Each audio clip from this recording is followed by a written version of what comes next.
Good afternoon friends, কেমন আছো তোমরা সবাই? আশা করি ভালো আছো। আমি আজকে তোমাদের সাথে আরেকটা নতুন রেসিপি শেয়ার করতে চলেছি। তার জন্য নিয়ে নিয়েছি 500 গ্রাম মতন চিকেনের মেটে, কচকচি এবং গলা। সেটা আজকে কষা বানাবো। তো সেটা বানানোর জন্য লাগবে আমার পেঁয়াজ কুচি, আদা রসুন বাটা, লঙ্কা বাটা, টমেটো কুচি এবং লঙ্কা কুচি। তো চলো ঝটপট বানিয়ে নিয়ে আজকে আমাদের রেসিপিটা। আর সঙ্গে নিয়ে নিয়েছিলাম 3টে আলু, ছোট্ট ছোট্ট করে কেটে নিয়েছিলাম। তোমরা আলু ছাড়াও করতে পারো। তো এখানে কড়াইয়ে তেল গরম আমার হয়ে গেছে। আমি কেটে রাখা ছোটো ছোটো আলুগুলোকে দিয়ে দিলাম লাল করে ভেজে নেব বলে। আর ওপর থেকে সামান্য পরিমাণে হলুদ গুঁড়ো এবং নুন দিয়ে নিয়েছিলাম। নুনটা এখানে তোমাদের সামনে আমার ভিডিওটা করা হয়নি, তাই স্কিপ হয়ে গেছে। তো তোমরা অবশ্যই নুন দিয়ে নেবে অল্প।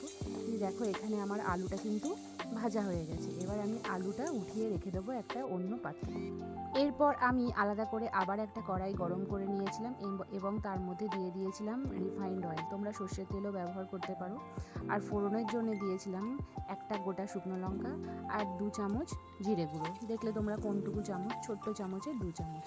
এরপর আমি দিয়ে দিলাম কেটে রাখা পেঁয়াজগুলো আগে দিয়ে ভালো করে একটু ফ্রাই করে নিতে হবে।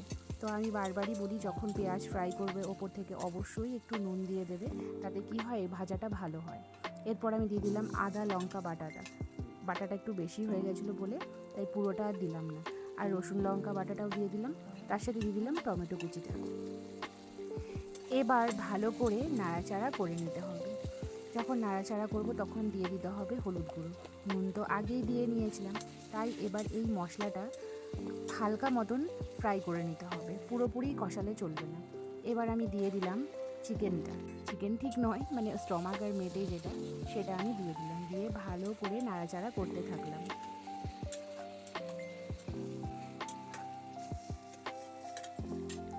এইখানে আমি ব্যবহার করেছি সানরাইজের কাশ্মীরি মির্চ কালারটা আনার জন্য, এবং এভারেস্টের চিকেন মশলা। এই চিকেন মশলাটা খুব ভালো। অন্যান্য অনেক ধরনের চিকেন মশলা পাওয়া যায়, কিন্তু এটা সবথেকে বেস্ট লাগে আমার, তাই আমি এইটাই ব্যবহার করি। এইবার ভালো করে নাড়াচাড়া করে নেওয়ার পর ঢাকা দিয়ে দিতে হবে। ঢাকা দেওয়ার আগে অবশ্যই লঙ্কা কুচিটা দিয়ে দিতে হবে।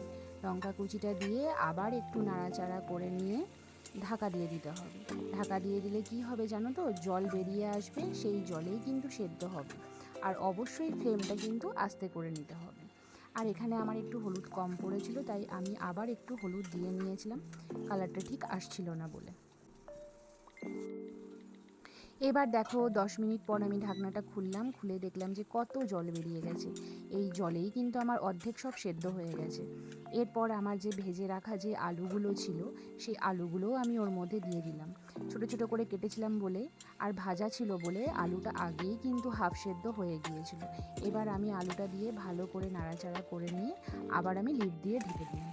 লিডটা যেই করে খুললাম, দেখো আমার কিন্তু কমপ্লিট। এটা এবার আমি একটুখানি নুন আর 2 চামচ গোলমরিচ গুঁড়ো দিয়ে দিলাম। গোলমরিচ গুঁড়ো কিন্তু আমার কেনা নয়, আমি গোটা গোলমরিচ নিয়ে এসে ঘরে কিন্তু গুঁড়ো করে নিই। এতে স্মেলটা খুব ভালো বেরোয় গোলমরিচের। দেখো এখানে কিন্তু আমার আলুটা সেদ্ধও হয়ে গেছে আর কষানোটাও কিন্তু কমপ্লিট হয়ে গেছে। এবার দেখো তেলটাও ছেড়ে দিয়েছে, তার মানে একদম কমপ্লিট। এবার তেলটা যখন ছেড়ে দিয়েছে, এবার আমি কি করব, কষানো কমপ্লিট বলে আমি এর মধ্যে একটু জল দিয়ে দেবো মাখা মাখা করার জন্য। জল না দিলে কিন্তু বেশ মাখা মাখা ভাবটা আসে না। আমি আবার লিড দিয়ে ঢাকা দিয়ে দিলাম।